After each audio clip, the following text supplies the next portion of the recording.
Welcome to Season 3 of Soccer Over Gotham, an NWSL podcast covering New Jersey, New York, Gotham FC.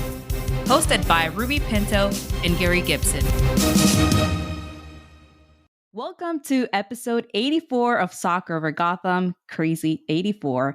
Anyway, racing to the playoffs. We have a great show for all of you. Gary, what do we have in this episode? Too much. A dominant Gotham gets a point against Racing at home, 1 point closer to the playoffs and 1 point closer to the Shield. Gotham does everything right, and I mean everything, but just could not find a goal. We have an injury update on Abby Smith. Was that a Kaylen Sheridan sighting? More on that later. Our guest this week is friend of the show and VP of the Uproar, Jessica Turner. Can't wait to get caught up on one of the hottest teams in the league and our opponent this weekend. There's just so much to talk about, Ruby. Let's get started. How are you? I'm doing great. I'm back from Texas. I am tired. It was like a quick trip for that concert that I've been telling you guys. So we're there like 3-4 days, but just the traveling, it's so much. Like you get here, I got here and I was really tired. Yeah, I went to this concert, RBD. Probably you guys don't know about them, but they're a Mexican pop band. They're really popular. Got back together after 15 years of being apart. So it's kind of like just reminiscing. It's really cool. Had lots of fun. I'm such a huge fan. And now I'm going to go to their concerts here in New York. They're actually in New York this weekend. So yeah. So how are you, Gary? As a nerd and a Star Wars nerd, I'm just in my element with the Ahsoka show that's been out for the past 2 weeks. It's just so good. And yeah, that is my Tuesday nights now. I did see that they started this new show. I was like, oh, there you go. Right up your alley. Yes, it is. Let's get to some team news. We are officially lobbying on the podcast to extend Katie's loan or buy her contract outright. Yes, Gotham has to lose a player for that to happen. But in the words of the future space pioneer J.L. Picard, make it so. Yeah, definitely make it happen. She has been such a great impact on the team. She has been significant since her arrival, especially on the offensive side. 3 goals in 7 games. So technically she's scoring every other game. And that's really good. That's really good for Gotham, especially at this time where the internationals were away. She was really important to the team. So I think she deserves to stay if she wants to stay. Yeah, even when she's not scoring, she's putting in a shift. And she put it in a shift against Racing. Sometimes players go on short loans and they're just there to get fit. It's before our season, so maybe they won't take it as seriously. It's a new team with a unique data-driven system. But she hit the ground running. She hustled her butt off. And I think that she's actually trying to adapt to the system. I think she's working well with her teammates. So I feel like she's getting it. And you kind of want to finish what you start. So I'm hoping she gets to stick around. You can never have too many good players. Again, if she wants to be here, make it happen, Gotham. Yep, absolutely agree. And if there's a possibility to make it happen, I mean, with the depth that there is in this squad is crucial for a successful season. If Katie's dedication and impact continue, securing her would be a fantastic move for Gotham's future. Agreed. Fan poll. The player for the month of August, Niswanger runs away with it 59%. Stengel at 27% for the player of the month of August. Do you agree, Ruby? I do agree with Niswanger, but I also agree with Jenna Tonelli because it was really hard to just pick one player out of this list right here. Everyone has been hustling. But like we've been saying like all this time that she is going to win Rookie of the Year. And we stand by that because she is so versatile on the pitch and she looks like a veteran on the field. I'm just so impressed with her talent with Jenna Niswanger. The fans are always right, except for when they're wrong. This is not one of those times. Jenna is a tremendous talent, and superlative, yada, yada, yada. Better be Rookie of the Year, better be on the Olympic roster, better be. Yeah. All right. We have an injury update. Abby Smith has a lower leg injury that the club continues to monitor, A source close to the club has confirmed that Smith does not, I repeat, does not have a ruptured Achilles tendon, which is great news. Yeah, that is really great news because when she went down on that game, it looked really, really painful. So I'm just glad it's not major. I mean, any injury, it's hard to deal with, but I just hope she gets well soon and she's ready to come back before the playoffs. Yeah, not a doctor. When I saw it, I immediately thought either Achilles or a calf pull. That's what it looked like. Mm-hmm. But we still don't know what it is. But we're just glad that it's not the worst case scenario. We don't know how long she's going to be out, but just hoping for a quick recovery. Let's just jump into the game because we have so much to cover in this podcast. We got 6 games left to go in the regular season going into this game. The table is simply bonkers. Heading into the weekend, 4 points separate the top 6 teams with 6 games to go. Gotham has only beaten Racing one time heading in, and Racing has a chance to move within 1 point of the playoff line with a win against Gotham. Onto the injury list. This thing is long. Amani Dorsey is out. Mitch Purse for thigh. Abby Smith lower leg. Taylor Yep. Smith thigh. Taryn Torres knee out for the season. McCall Zerboni knee. Christy Mewis lower leg. I guess she hurt herself taking a penalty kick at the World Cup. But let's get to the formation. 4-3-3, 4-4-2, whatever you want to call it. We have Haught in goal, Bernina, Lopez, Krieger, and Nicewanger across the back. We got Sheehan, Martin, and O'Hara across the middle, and Anumanu, Stango, and Ryan across the front. Any thoughts, Ruby? So even though we were missing some players and some internationals didn't start, I think this was a great lineup. And when I saw the names, I thought O'Hara, who's usually on defense, was going to be center back, and Lopez was going to be higher, but it was the other way around. I I just thought it was going to be interesting to see. Yes, and welcome back, Anumanu, to the starting 11. That was very nice. Yes. Ruby, it's funny.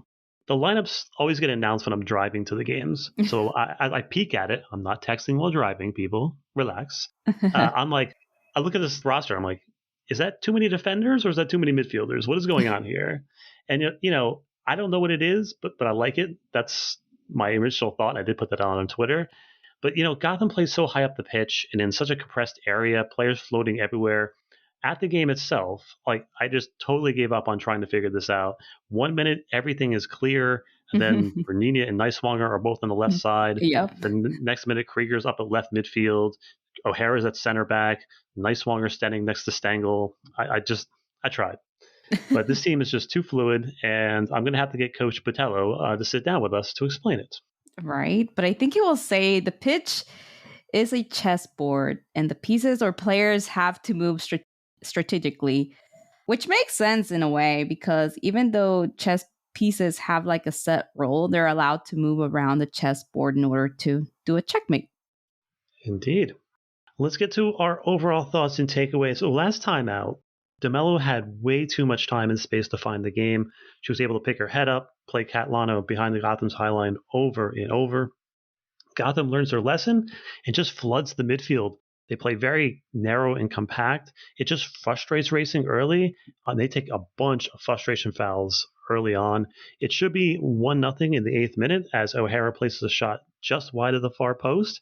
It should be 2, 3, 4-0 in one of the wildest endings where Lund is running around the 18 as a field player. Stengel hits the post. Complete domination from Gotham in the first half. Nothing to show for it. Your thoughts, Ruby? That's right. Complete domination. And I was very impressed with the passing in this game. The team's passing showed a newfound cohesion with the ball flowing exceptionally well throughout the match. And I think it was Gotham's best performance in terms of ball movement. The only thing missing in the first half was that goal, indeed. Yeah, Racing had nothing for Gotham. That is all. No. I mean, I believe the first half I saw that it was like that Gotham had 70% ball possession, which is really good for the team. Yeah. So it was a really good half for Mai Lopez. She times her interventions well. She adds a little height to a pretty short back line. I think both Ellie and Allie are listed at 5'6". Bernini and Niswong are listed as 5'3". So I think Jenna wrote her own Wikipedia entry because it lists her as 5'10". Oh If my she's God. 5'10", I'm 6 foot.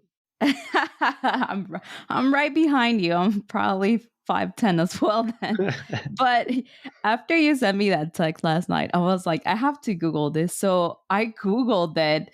But yeah, on Wikipedia it said 5'10". But I went to the Seminoles page where she played for college, and it said she's 5'4", which seems more like it.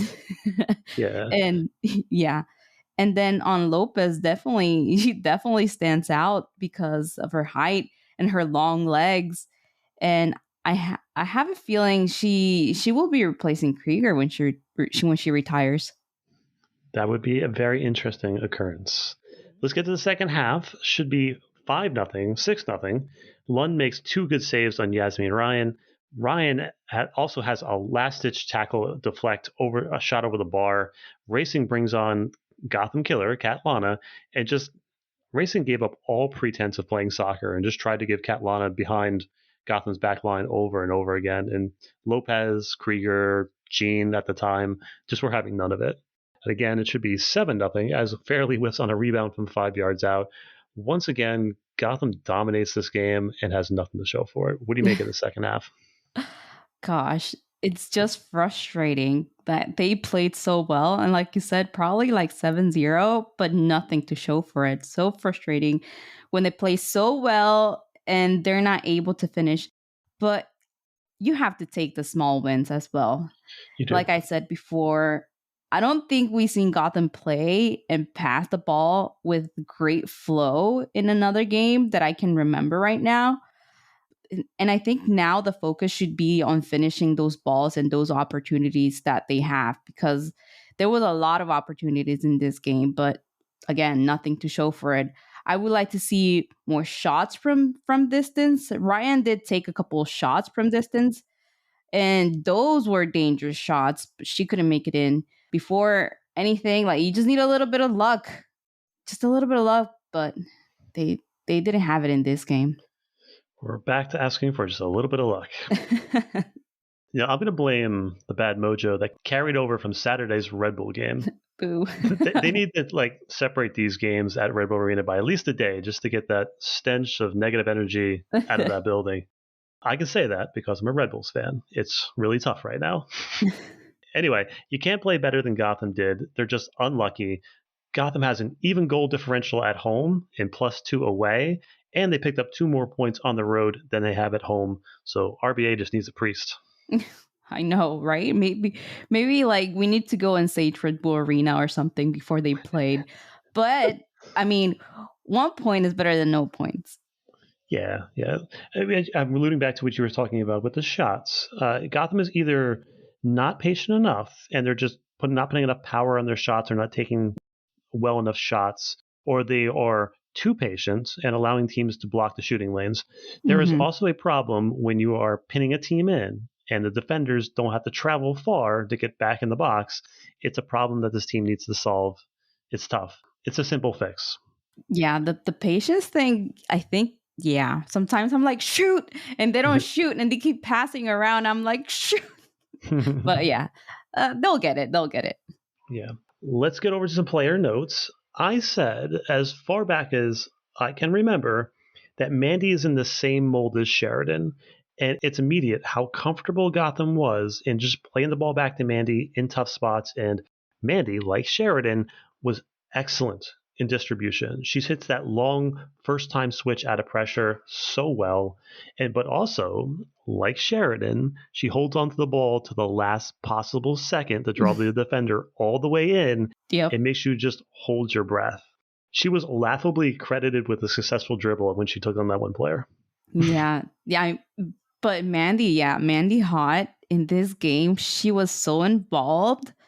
It was crazy. And like you said, it's fascinating how Mandy Hod's playing style resembles Sheridan's. They both have that confident distribution and that nerve-wracking ability just to hold the ball. Like you said, you're just holding your breath, and they like kick the ball like in the perfect moment. It's just risky, but also effective. Yeah, when she took on that player, the entire stadium just took a deep breath. You just heard it throughout the entire place. It was just crazy. But they live for that. Credit to the coaching staff. Every week, Gotham gets a little bit more defined. This is kind of what we were talking about earlier. It seems like their passing is better. They're getting a little bit more Mm-hmm. sharper. Their roles are more defined, and the stat lines are getting more and more one-sided.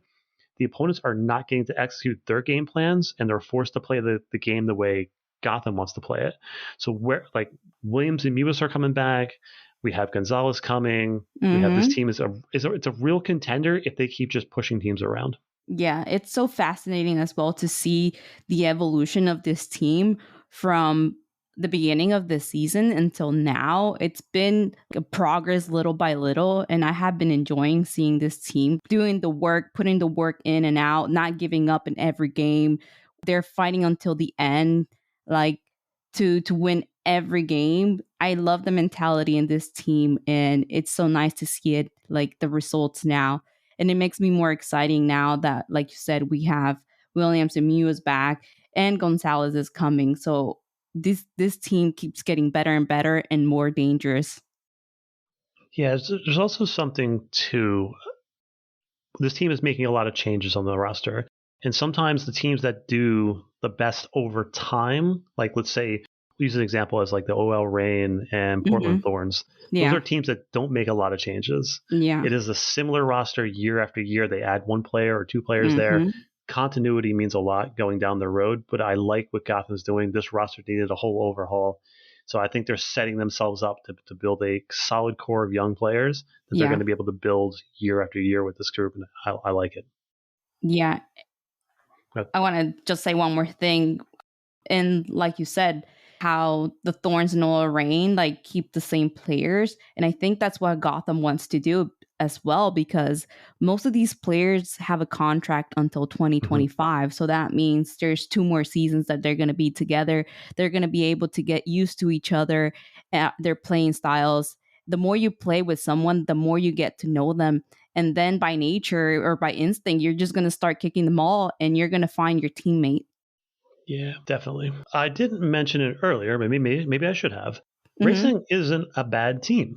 They like the racing group of teams, like all their teams there, even the men's team and the women's team, they're all set up to be high pressing teams. Mm-hmm. They got less than 100 passes in Gotham's end of the field. I know I mentioned that a lot, but I think it's important to tell that part of the story. Like they weren't able to press Gotham at all. Like they weren't able to get their fullbacks forward. There was only 39 touches for DeMello. DeMello was smothered. That's pretty impressive. This is pretty exciting. These kind of performances are going to hold up well in the playoffs. Just those Mm-hmm. that little thing, scoring the goals, little things on the edges. This team is really good. Yeah. And I love that Gotham is pushing all these teams to have to like kick long balls to their strikers, because that's the only way that they'll be able to get through the pitch. Without doing that, I don't think they get on Gotham's side much. So the problem earlier, like in the season, was like when they were like kicking those long balls, there were like the defense was getting beat. But now, if you can tell by the last game, when they were trying to kick those balls to Katlana, the defense was sharp and keeping an eye on those and like just putting those little fires out. I agree. Let's get to some post game quotes. Lynn Williams in getting the captain's band from Krieger. She says, "It's crazy. Sometimes I feel like I'm not a veteran, but I recognize that I am. It's really special to get the captain's armband and that the team feels like I can step up in those moments in lead, and especially get it from Krieger, just knowing that this is her last year and these last games. It's almost like a sentimental passing of the torch." Yeah, it definitely is. It was great to see her with the arm, like the captain's arm. I'm not gonna lie, I really liked it. And like she said, sometimes we forget like she's been in the league longer than she has. And now that, she's considered one of the veterans, I do consider her one of the veterans. Plus, she's putting the work in for Gotham as well. I think that's really important, and I think she deserves that captain's armband. Yeah, I agree with you. It's hard to believe that there are only 5 regular season games left in Krieger's historic career. Whew. Yeah, it's a tough one. 3 home games left. October 15th is going to be a special game. I hope Gotham has something big planned. I'm sure Ashland is designing something as we speak. Oh, definitely. She lives for that and she loves her wife, so she's definitely going to do it. And we were talking about this earlier this week how we wished Gotham would promote or announce Krieger's retirement more like OL Rain does. That they're doing with Rapino right now because she's also retiring. Let's not forget that Ali Krieger is also a two-time World Cup champion, Olympic gold medalist, and she deserves all of this and more. Anyone who's a fan and is listening, Ali Krieger fan, should definitely try to make it to one of these 3 home games. It's going to be the last time or the last chance you'll have to see her play. Great player on and off the pitch. All right. Amaro says that they're a team that takes a lot of shots, but aren't that effective, as we've been talking about. She said they have to keep working on that, take care of the details, and keep believing in themselves, their style, and find that final piece. Honestly, I feel like those little quotes from Amaro's basically just, they can just put that instead of our podcast. It's exactly what we're talking about the entire way. But yeah, that's exactly it. No notes. Exactly. And once this missing piece of the puzzle is set, they will unlock another level. And it will be really, really hard to stop Gotham. But being Juan Carlos' first season with the team, their growth has been exponential. Yeah, it's actually crazy. So Ruby, any stats of the game? So my stat of this game is Gotham had 19 shots. So we were talking about all the opportunities that Gotham had. They had 19 shots in this game, but only 5 on target. I like that they're shooting, but yeah, like the coach said, just gotta take care of those details and they're gonna be rocking and rolling. Yeah, shout out to Coach Patello. He sent us a stat sheet. Pressures in the opponent's half per 90 minutes. And in the whole world of women's soccer, Gotham is number 1 in pressures in the opponent's half per 90 minutes with 107.13, which is pretty darn impressive. Gotham is flying up the field and holding opponents in. Yes, that's very, very, very impressive. So yeah, Gotham at number 1, number 2, Washington Spirit, number 3, Oil Rain. So they're on the top. And the top 3 right now, it's UNWSL teams, but he did the whole world. So imagine that. Right now, Gotham is number 1. It's crazy. Yeah, indeed. Gotham is also leading the league in yellow cards. I think the rest are haters. Yeah. I don't know, but in this game, I don't think Ryan deserved that yellow card. I don't think she did. Yeah. And I think she's leading the yellow cards in Gotham right now, isn't she? Yeah, it has to be. Has to be. I'll have that stat next week. Yeah. All right, let's get to our player of the game. Over on Twitter at OverGothamPod, the fans chose Bruninia slightly over Krieger, and it was a pretty close match between all 4. It was this is going to be ropey. When we get to the postseason award show, I have no idea how I'm going to get those down to 4 players. I'm going to need help. It's going to be hard. But who did you think was your player of the match? Did you agree with them that it was Bruninia? I do agree it was Bruninia. I mean, she played so great and she had some great moments. But the moment she blocked that ball from going into the goal, for sure makes her the player of the game. She kept this game 0-0. How about you? What a performance. Yeah. She showed off everything. She was taking players on with flair. Great service in. That block you're talking about was tremendous. She even has flair on her block shots. It's just yeah. Thank you, Hugh Menzies, for that. For real. Thank you to Menzies. I mean, for bringing Bruninia to Gotham, I think it has been one of the best things that happened, when he was here. Thank you. Yeah. There was an amazing moment, Ruby, in this match of what happened after the match. This is the first time Sinead, Mana, and Meg Linehan were in the same space since it all started. It was just really cool to see. And check out the Athletic interview. It's really, really fun. Yeah, it's really, really good. I've read it. It's really good. Anyone who doesn't have the Athletic, go sign up. that interview is worth it. And all the articles by Meg are really good. I read those all the time. But like you said, this is so crazy to see them all together after everything happened, you know, full circle. Almost, I think it happened like a year ago. A year ago, like they were in a total like different place. They were not even playing. They're probably not even thinking about playing anymore. And now here they are. They're in right now. The Gotham is number 4 in the standings, so they're just killing it out there. Mana Shim scored for Gotham. It's been great. Like they're all shining. Sinead went to the World Cup. It's just so crazy. And I really love their mentality that they're so hungry to win a championship. Yeah. Quotes from the article. We have to win a championship, Shim said. It's okay if we don't win tonight, as long as we win the final. And then Sinead Farrelly said, let's chat again when we win the championship, she said with a smile. I like that attitude. I like all that. And obviously we have to win a championship. We have to do it for Krieger. We have to do it for them too. There's too many players on this team that deserve it. Exactly. We have to show everyone what Gotham is really made of. Again, last season, nobody like believed in Gotham, and they probably thought it was going to happen again this season, but a total 180. And getting to a final and winning a final, that's what matters. I can't wait to see that happen here for Gotham.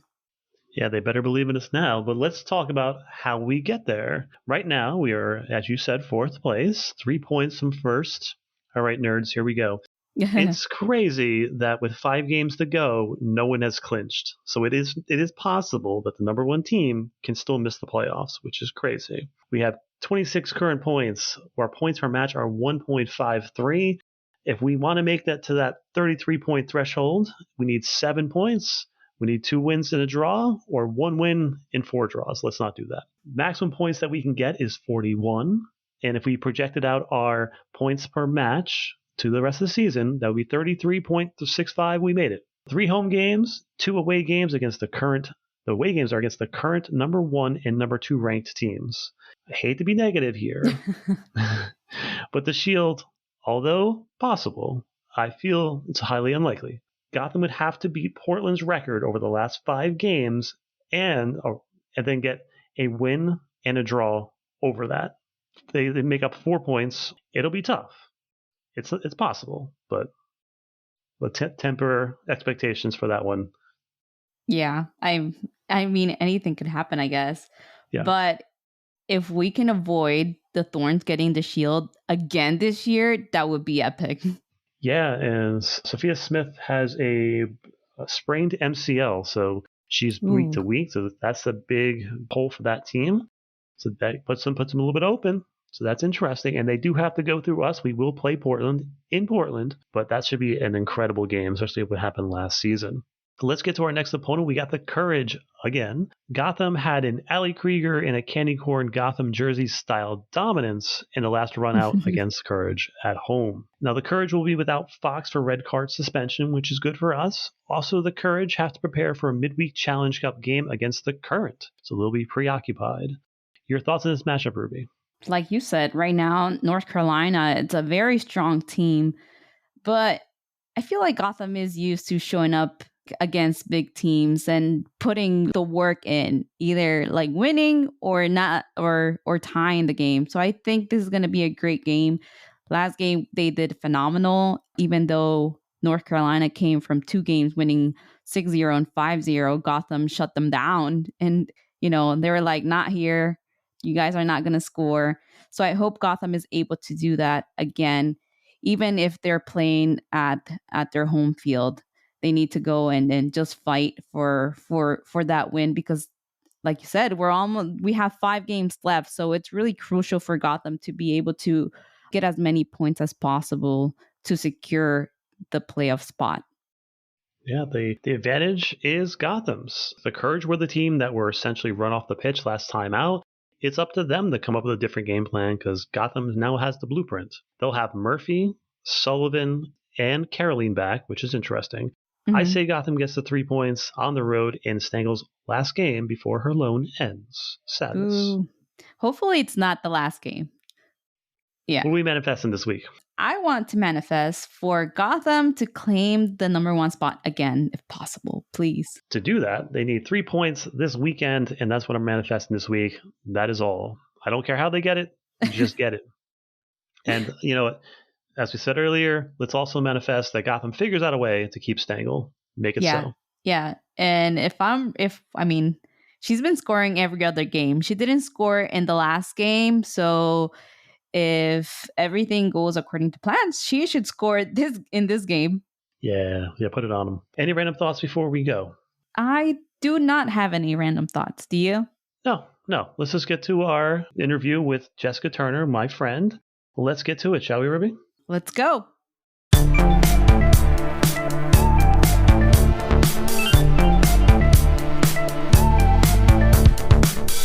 All right, fans, it is impossible to tell the stories of this league without telling the stories of and through the supporter groups that are the lifeblood of the sport. And again, who better to tell the story of the courage than our friend Jessica Turner, the VP of the Uproar. Welcome back to the show, Jessica. Hi, thank you so much for having me. I'm excited to be here. Yeah, I mean, it seems like every time we get to talk, we get to close one chapter of the Courageous story and start a new one. You know, I just love having you on. I know you've been on the show a couple times, and last time we talked, I believe we were still in the midst of like the Jaylene Daniels thing, and I'm just glad that's not overshadowing the great work the Courage do, especially with the LGBTQ plus community. I know that was a thing we went through. We also had you just lost Ordonez, I think, last time we talked to you too. Yeah, and the craziness of like the NWSL schedule, because I think you were close to the playoffs, but you had like 7 or something games in September. It was insane. Mm-hmm. Yeah. I mean, I think just the end of last season was a bit of a roller coaster, but I think we as a club have kind of turned the page and started a new chapter, kind of the next stage in the Courage Club moving forward. Yeah, and it seems like everybody is going to hit with these crazy weather delays. Like, how has your season been so far with the weather? I think we've only had one rain delay this year, and it was before the game started, so that wasn't that bad. But then just this past weekend, we actually had a heat delay for about 30 minutes in the middle of the first half. And I don't think that's ever happened, at least not here in North Carolina. So that was really interesting in the stadium because they didn't announce anything in the stadium. The referee blew the whistle. The players went to the side. We thought, oh, it's the hydration break. But then we just saw players walking back to the locker rooms, and we were all in the stadium like, what is going on? And then finally they announced there's a delay because of heat. But we were all sitting in the stadium. We didn't know what was going on. The players just walked off. So that's definitely a first for us. But also, when you schedule a 2 p.m. game in August in North Carolina, you know, what else do you expect besides it to be 100 degrees and muggy and just, you know, not the best environment for players or staff or even fans in the stadium, you know? So it was definitely warranted to take that break? Yes, it was very, very hot, very, very humid on Sunday. So it was definitely warranted. And I'm happy that the league did take the steps to do that to protect the players because, you know, I'm just standing. They're the ones running around and, you know, exerting themselves. So I was happy to see the league did, you know, put player safety first and pause the game for a bit. Yeah, absolutely. And obviously we play in Houston too in that crazy heat. Mm-hmm. I'm sure that doesn't happen more often, but yeah. The last time we talked about Sean Nahas. I believe the last time we talked, he seemed like he was winning the fans over at that point. You still were maybe a little unsure of him, but I think that now the team has a distinct style and you guys are playing so well. Tell us about like how do the fans see him at this point? I definitely think Sean has been a really great coach for our team, for this young group we have. You know, we drafted a lot of young players this year. And I think trying to kind of make it cohesive and play with his style, which is a more possession oriented style, which is a change from the box that we used to play. And I think that it has started clicking, and you can see the players understand their style. They understand where they fit in. They know where folks are going to be on the field. And so that's just presented us with really good games, good energy. And I think that does translate to the fans because we want to see the players enjoying themselves, loving the sport that they play and also scoring lots of goals. That's always fun. We had 2 6-goal games, always fun to see that. So I definitely think that Sean has done a really fantastic job and the fans are seeing that. Yeah, speaking of possession, you guys are leading the league by a pretty good margin in possession. Gotham is in second in possession at 54. You guys are at almost 60%. It's pretty crazy. You're top of the league in clean sheets. And this is also crazy. You're number one in accurate passes per match, 418. You lead the second place team by 83 passes per matches, which is insane. Last in accurate crosses per match, which is interesting because we're so used to having Pickett, who's just launching crosses in all day. But this season's a little bit different. You're playing a little more narrow. And also last in yellow cards. So you got to get those numbers up. Because you did get a red card. We did. Well, maybe if Emily Fox had gotten 2 yellow cards instead of 1 red, that would have helped us out there on Sunday. Yeah. But I think you're right with some of our transition in the off season. Some of the way that we play has changed a bit. So yeah, maybe some of our stats around crosses are down. But because I think we play in a possession oriented space, we're really looking to work through our midfielders. So, through Sully, through Naromi in the midfield to really help them build out our play in that way. And not necessarily always down the flanks, which I think we played a little bit more when we had Pickett with, her really great crosses in the box. So we see, some different stats around that, but it's working for us this year. The system is working for us and we're able to see some really good results out of it. I think the most remarkable thing about the Courage this year is with the players that they have, we'll get into the World Cup later, but such a top-heavy team as far as like Caroline and we had Sullivan.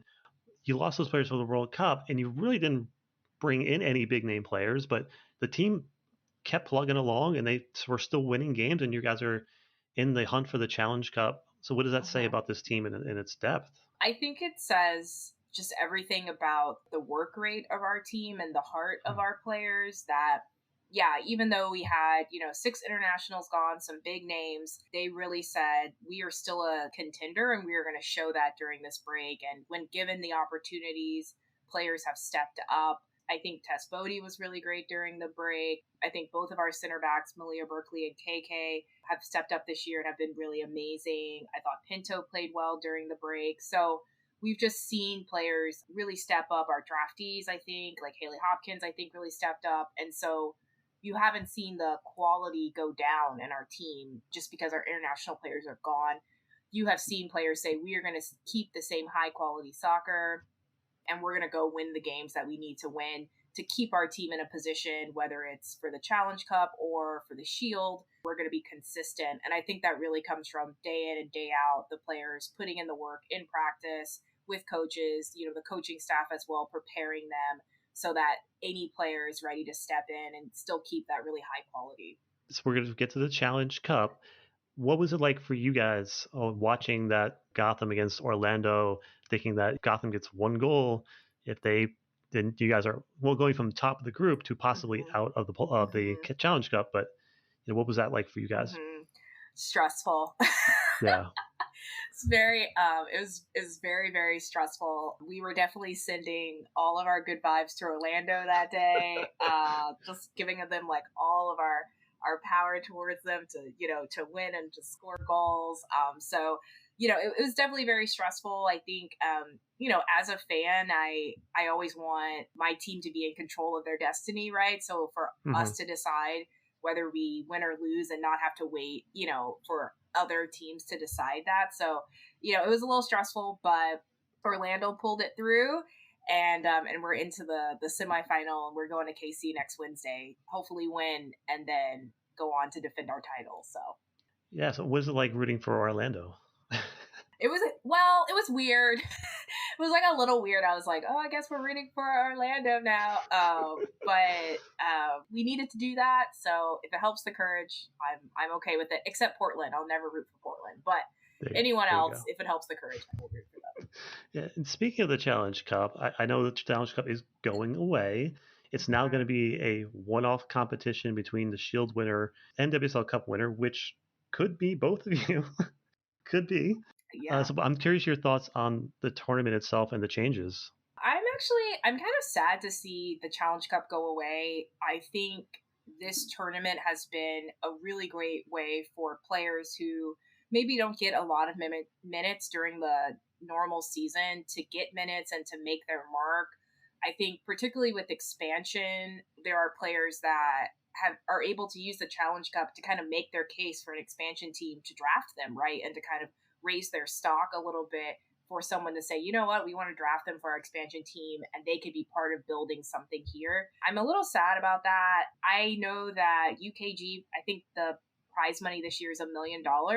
So I am hopeful that that money isn't going away, that money is somehow still going to be there next year and can get invested back into the players in some way, just because I think that that is a little extra emphasis for the players, to play for, and the players don't get paid what they should right now in our league, and so this is a little boost for them as well, and so I don't want that to go away. And I think the last thing I'll say is that I think it's really interesting that we are doing away with our in-season tournament when it seems like more and more leagues are starting their own tournaments. Like the WNBA has a Commissioner's Cup, which is an in-season tournament. The NBA is starting an in-season tournament coming up this next year. So I think it's interesting that we're kind of doing away with this tournament when it seems like more leagues are starting to build those in. So I was a little sad to hear about that announcement.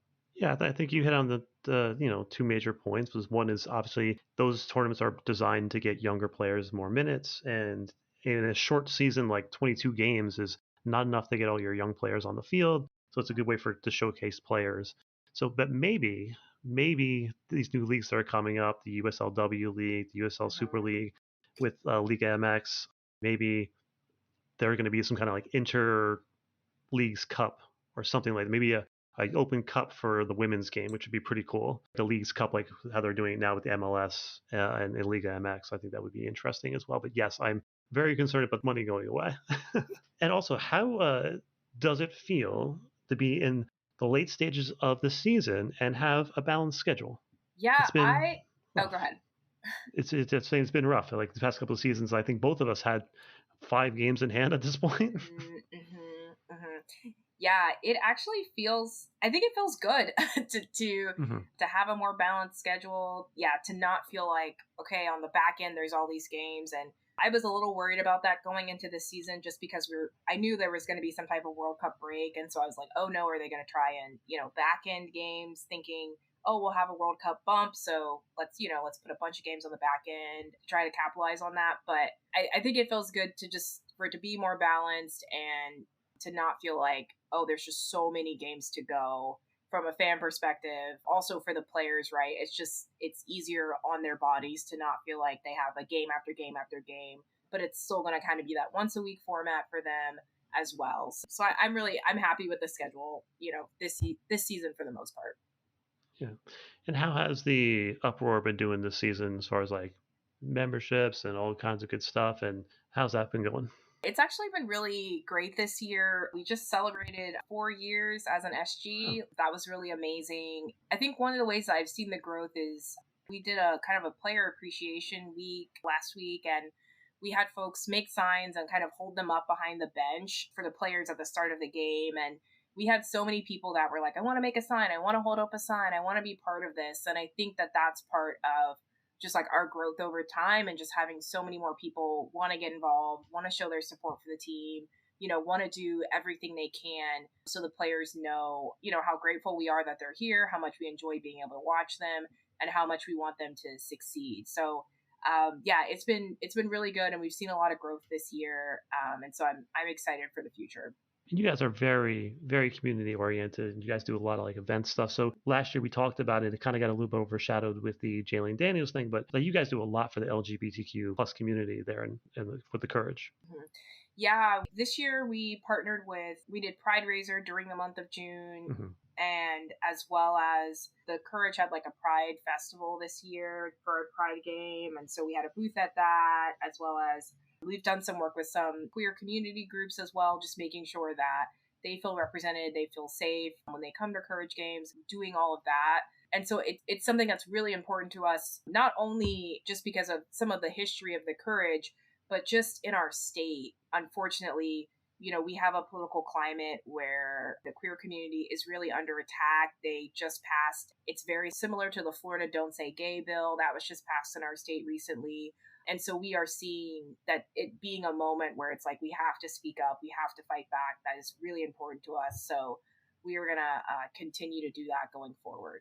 Yeah, that's awesome. And let's get over to this game this weekend. Obviously, you have two matches coming up in a quick succession. Mm-hmm. Both of them are super important.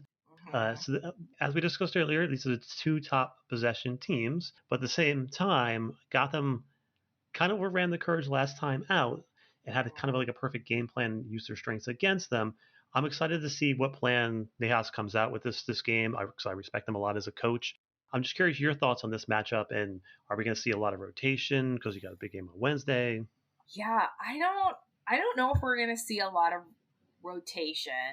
Oh, well, I think I very selfishly am like, I want a shield. So mm-hmm. So I'm like, we need to win games because I want another shield. So I'm not sure what the rotation will look like. Yeah, having a game Saturday and then then turning around and traveling to KC for a Wednesday game. But I do think one thing that Gotham was able to do really well is pressing. I think when teams are able to press us well, because we are a possession-oriented team and we like to play out of the back, our center backs are playmaking. Out of that, when teams are able to press us and press us well, it can sometimes disrupt that when we're not able to have that. So hopefully we can be prepared for that and be ready, whether it's, maybe a little quicker passes or just like a better, or whether it's some balls over the top just to break that a bit, that we can kind of be prepared for that. Because I think that's when we see ourselves maybe not on the front foot as much as when teams are able to press us really well. Yeah, well, you got Caroline back, which is right. a big difference maker. And let's move over to Caroline. Let's talk about Caroline and the World Cup. I'm curious your thoughts on just the World Cup as a whole, as a with the expanded field and as a thing. Mm-hmm, mm-hmm. I thought the World Cup was great. I enjoyed the World Cup. I thought the expanded field was just great to watch. It's particularly some of the smaller nations, like a Colombia, like a Morocco, to see them go through into the knockout rounds was really amazing. And I was like, this is what we talk about. We talk about, the growth of women's soccer. We talk about why we need the expanded field is so that we can see teams like this, really thrive and flourish on the world stage. So I really, really enjoyed the World Cup as a whole. I think Spain was a deserving winner throughout the group stages. They looked so good. In the knockout rounds, they looked good. Definitely, they earned that star, and I'm happy for, all the Spanish players. I think, unfortunately, it has gotten, in the past week or so, really overshadowed by the controversy and because of the actions of their federation head. And so I feel bad for all the players, because instead of, really celebrating what they have worked so hard for and what they have accomplished, we are instead having to basically confront their federation head and try to get this man to do the right thing and resign. And that's what the narrative is, instead of the narrative being about these women and what they have accomplished. But yeah, I really enjoyed the World Cup this year, and it was very exciting. And how do you feel the Courage players did at the World Cup? I think the Courage players, I actually think they did really well. I think particularly for Sullivan and Ireland, for this being their first World Cup, I think that they played with, such heart, and I feel like they're inspiring the next generation of Irish kids, boys and girls, to, play soccer and dream big and what it means to represent your country. So that I thought that, O'Sullivan played really, really well. I think Fox played well for the U.S. I think throughout the group stages, we could kind of see that maybe everything wasn't clicking exactly the way we hoped it would for the U.S., but I think Fox still did a really good job in her role, and I think that's a role she's probably going to have going forward for the national team. Unfortunately, we didn't get to see Murphy play in the World Cup. And then I think for our Danish players, I think Denmark, I think, also had a really good tournament and played well, and they both got, some good minutes. And then I think it was a little heartbreaking for Brazil to go out in the group stage. I think that, the players really wanted it for Marta, and I'm sure, Caro wanted it as well for her. But I think they'll learn from this and come back and come back stronger. So they have a golden generation coming. There's some really talented players coming to that team. Yeah, they really do. Yeah, they were my dark horse for the tournament, and I was devastated when they got knocked out so early. Yeah. Let's just shift over to Caroline, because there's obviously some rumors, things going on that she may be moving to Manchester. What have you heard about that, and what do you think it means for this team to lose a player like that at this time? I've heard the same thing that everyone else has heard. So just the rumors that are going around. Carol is such a great player, and my hope is that she'll stay here in North Carolina and continue to play for the Courage. But I think something that our team showed during the World Cup, though, is that we can score by committee. And so I do think that if she does decide, to go over to Europe, that we have 3, 4 players, 5 players that can score, a goal here, a goal there, and we're still able to, win games and have the attack that we need. I think scoring by committee, we could make up some of her attacking presence if she does decide to go to Europe. Yeah, I think it's a big loss for the league as well. I think she's a deciding player, and one of the marquee players. And obviously, you never begrudge any player to make more money or raise their profile. It's always good for them, but it stinks for us. Let's get to this team, and it's almost time for the end of the season, which means for our podcast, we do our end of the season awards show, which is always fun. We'll talk a little bit about the awards for your team that you're going to give us, but I just want to put a caveat: you do not speak for the entire Uproar in your opinions on on who is who. So, who would be your defender of the season so far for the Courage? Defender of the season. Oh man, this is hard. I know you got a good defense. I know we do have a really good defense. I'm gonna go with Kurtz. This is hard for me, but I'm gonna go with Kaylee Kurtz. I think she's just stepped up a lot in her leadership, not only this year, but just the past few seasons, and has really helped our back line be stable. So I'm going to go with Kurtz. Okay, it's a good choice. Midfielder of the season so far. I think I'm going to go with Denise O'Sullivan. Yeah, can't go wrong there. Yeah, I think, she's our captain. She's our voice on the field there. And I also feel like she just calms it down. There are times when things feel a little hectic, but I feel like whenever she has the ball, she's going to make the right decision. She's going to make the right pass. I'm going to go with O'Sullivan. Okay, attacker of the season. Ooh, this is really hard. Attacker of the season. I think... The World Cup, there was a wrench in all of this, so it's tough. Yeah. I think I'm going to go with Tess Bodie. Maybe this is a little bit of a dark horse here. Okay. But I think she played really well during the World Cup break, and she's just feisty around the goal. She's always searching for a way to get that ball in the net, and so I'm gonna go with Tess Bodie. Hashtag once Gotham ? I guess you could say Tess Bodie. She has a crazy. Did you know her story with Sky Blue Gotham? No. It was craziness. It was during the beginning of the pandemic where she wanted to play another season I think it was North Carolina. Is that what she played for? Duke. She went to Duke. Duke, that's right, Duke, yes. And I think it was Elisa Hugh, our former GM, contacted her and was like, okay, we're thinking about drafting you. And she goes, I don't want to be drafted. Don't draft me. I want to stay another year at my college. Right. So she's sitting there. She's not even watching the draft. She's out doing stuff. And then her phone starts blowing up. Her friends are like, you just got drafted to Sky Blue. And so she never ended up actually playing for us. She ended up going to the reserve team for a little bit, then she ended up leaving. So it's a crazy thing. She was drafted by us, but never actually played for us. And I'm glad that she's doing well. She's a talented player. Yeah, I'm glad she's on a good trajectory. It was a weird thing. Yeah, I did not know that. Wow. Yeah. Yeah, that's an interesting story. Yeah, Sky Blue had some weird drafts, and that was one of their weird draft stories. Mm-hmm. Yeah, maybe they were thinking they could hold on to her rights and then maybe, trade her rights at some point or something. I know that there's there's a lot of weird stuff in our league about holding players' rights, even though the player's never going to play for you, and then trading their rights. There's a lot of stuff like that happens in our league. So. Yeah, that was a crazy time where because the pandemic froze everything, so you could draft their rights, but they were still in college for another year. It was craziness. Yeah. But yeah, this is a good one because your team is full of these players, but young player, your best young player of the year. We'll say under 22, 23. I think I'm going to go with Haley Hopkins. Is she under 22? I think so, because we just drafted her this year. So yeah, so she must be like 22, 23. This is her first season. So yeah, rookies count. yeah, okay, yeah. I wasn't sure. I was like, but yeah, I'm gonna go with Haley Hopkins as kind of our best young player. Okay, 2 more. Unsung hero. Okay, if I have to do unsung hero, I'm gonna go with our other center back, Malia Berkeley, as an unsung hero on the team. Doesn't get the credit, but she's been fantastic this season. Yes. All right, and last one, obviously, MVP of the season. I did not come prepared to answer these questions.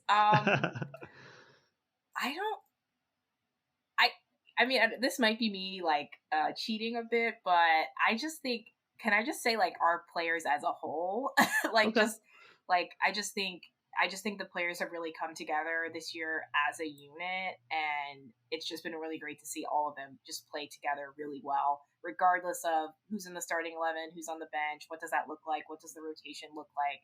I think just as a cohesive unit. So I'm gonna sidestep this a little bit and say the whole team.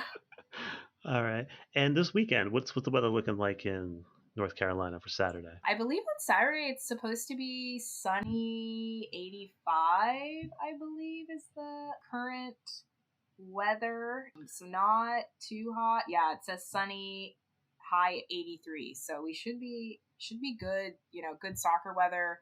The game is starting at 7:30, so it should be a little bit cooler then as well. So a nice night for some soccer. Yeah, it could be a little windy from the remnants of that crazy storm coming through. Yeah. We'll see, but I look forward to it. I can't wait. It's going to be exciting. And this last bit of the season is going to be so crazy. How tight this table is. Anybody can win. This is the most exciting end of the season that I've ever seen in this league. It's incredible. Yeah, I feel like that's one of the things that we really have going for our league is the parity from top to bottom in our league. It's so tight. Playoff race is really tight right now. Even the Shield race is very tight, and so you really have to watch every game every week, and it's probably going to come down to the last 1 or 2 games to see what the table ends up looking like. And so it's exciting to see that and to see just high quality soccer from every team. Going into last weekend, I keep thinking like the top teams are going to start to separate at some point from the lower half of the table, but like every team drew on the top of the table except for I think the Wave, and obviously you like tying Chicago. You're like, what are the odds of that happening at this point in the season? I know, but nobody wants to win it. Yeah, I know. I was definitely after our game, I was kind of like, okay, we're probably going to drop some spots, this week. But then there were a bunch of ties, and that helped us out and kept everyone, in striking distance of Portland as well. And so we're, everyone is still in the hunt for, for playoffs and for the Shield. So. Yeah. All right. So we will see you Saturday at 7:30. And so good luck, Jessica. It's always good to talk to you. I like being able to write another chapter in the story of the Courage and get caught up on you guys. I respect you guys as a fan base, and I love your supporter group from afar. You guys do amazing things, and I just thank you for all that you do for the sport. Yeah, thank you so much for having me. I always love coming and chatting with you. So yeah, I'm excited for the rest of this season, and we'll see kind of how everything shakes out. If the Courage make it to the final, are you going? Oh yeah, I already bought my ticket. I'm going to the final either way, but I'm crossing my fingers that I will be cheering on the Courage in San Diego. So. All right. Well, good luck on the Challenge Cup because we can't beat you there. So good luck with that. Thank you. Yeah. All right. I'm ready for this game Saturday. You ready? Yep, I'm ready for the game. Let's go, Jess.